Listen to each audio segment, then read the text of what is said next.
Ketika sesuatu telah hilang, kembalinya sangat diharapkan. Lalu, saat hilang, kehadirannya sungguh berharga. Terlambat sadar, dan akhirnya menyesal.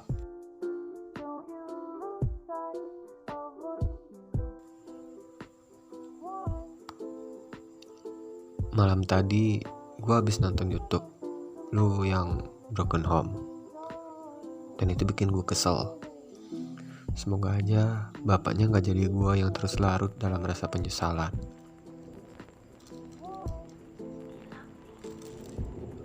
Nama gue Baktiar Tiando. Gue orang Medan yang terlahir dari keluarga mualaf. Mama, papa, dan abang gue adalah mualaf. Sedangkan gue lahir setelah mama papa masuk Islam. Dari kecil gue gak pernah diajak ke gereja sama papa mama. Gue selalu diajak ke masjid. Tapi emang dasar nakal ya. Gue selalu ikut kakek nenek ke gereja. Dan posisinya itu, waktu itu kakek nenek gue sangat mendukung apa yang gue lakuin. Semenjak kelas 4 SD, gue udah gak pernah sholat lagi. Itu karena faktor teman-teman gue yang semuanya Kristen dan Konghucu, gak ada yang Muslim. Pikiran gue waktu itu adalah, ngapain sholat? Ribet. Masa iya harus 5 kali sehari sholat terus? Mending ke gereja, cuman sekali seminggu. Waktu itu posisinya papa mama gak tahu kalau gue sering ke gereja tiap hari Minggu.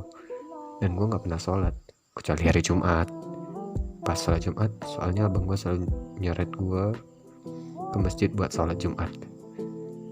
Secara hukum, di kartu pelajar dan kartu keluarga, agama gue tertulis Islam. Hingga pada satu titik, gue bertemu seseorang perempuan yang cantik parasnya dan baik akhlaknya. Dia benar-benar gadis yang lugu banget, polos dan pendiam. Dan dia berhasil membuat gue jatuh hati hanya karena sifat pendiamnya. Gue bertemu di kelas 10 SMA, teman sekelas gue. Gue cari tahu semua kesukaannya. Gue cari tahu apa yang enggak dia suka. Sistem duduk di kelas gue itu duduk suka-suka. Siapa yang datang paling awal, dia boleh duduk di mana aja. Di situ gue selalu datang lebih awal, biar gue bisa duduk sebelahan sama dia. Ya, walaupun nanti ujung-ujungnya dia pindah. Dia itu rajin banget sholatnya. Gue yang kelas 4 SD udah gak pernah sholat lagi. Tiba-tiba untuk pertama kalinya gue sholat. Waktu itu hari Senin pas sholat zuhur. Gue sholat untuk pertama kalinya.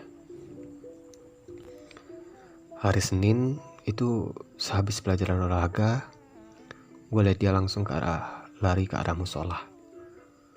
Gue yang khawatir dia kenapa-napa, langsung gue ikutin. Tahu-taunya dia pergi sholat.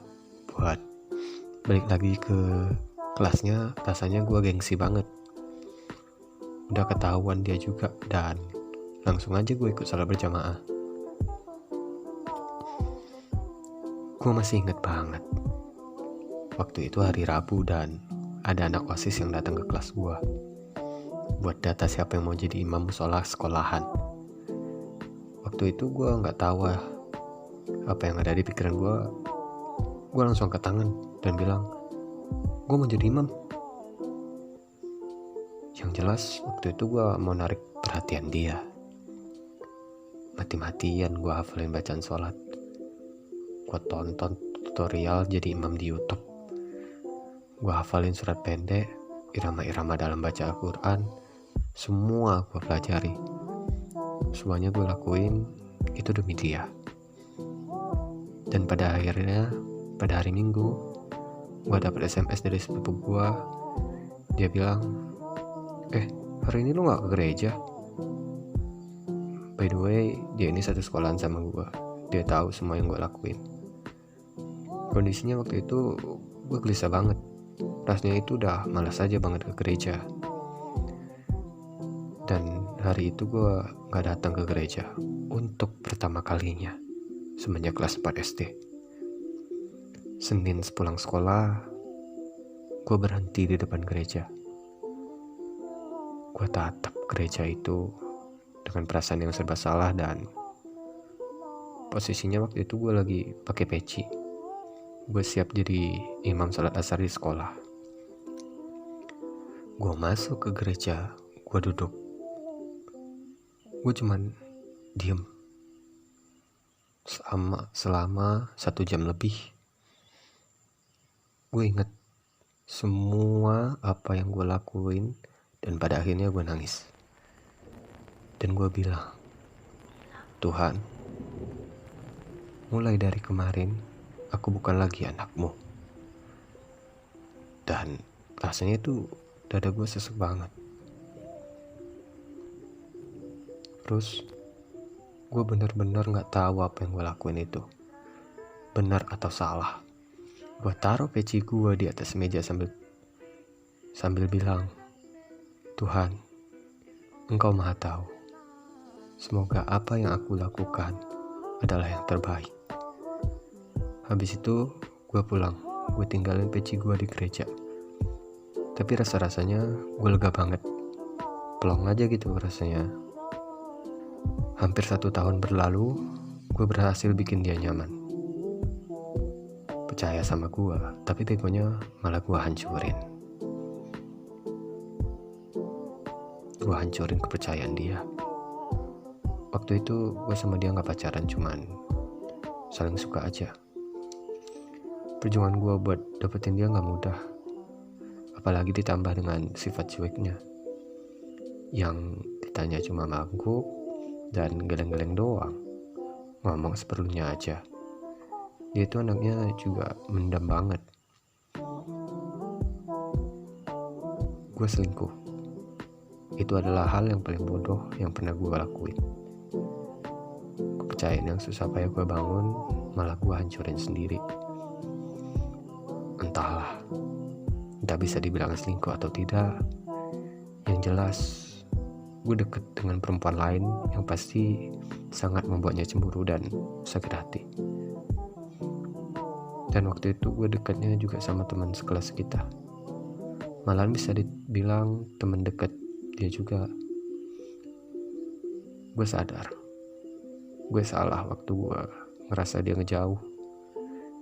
Dia yang sudah dari awal pendiam tiba-tiba jadi pendiam banget. Dia yang dulunya selalu negur gue kalau gue salah, sekarang cuma diam dan bodo amat aja. Di situ gue ngerasa kehilangan. Gue minta maaf. Gue dimaafin, tapi buat percaya lagi dia gak bisa.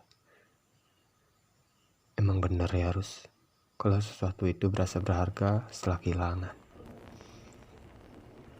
Dan waktu itu gue selingkuh sama cewek yang secara kualitas jauh di bawahnya. Emang dasar laki-laki yang gak pernah merasa puas. Sampai sekarang gue benar-benar merasa bego banget. Kadang-kadang gue suka nangis sendiri, ingat semuanya. Padahal itu kejadian pas gue SMA. Sampai sekarang gue udah kerja pun masih kepikiran itu. Rasa cinta gue buat dia gak ada yang berubah dari dulu sampai sekarang. Gue selalu berdoa, semoga suatu saat nanti gue bisa jadi pendamping hidupnya. Mungkin saat ini gue belum pantas untuknya. Semoga suatu saat nanti gue pantas buat dia. Gue sengaja nulis ini berupload terus. Ya ini gue upload. Semoga dia nonton dan dia tahu perasaan gue.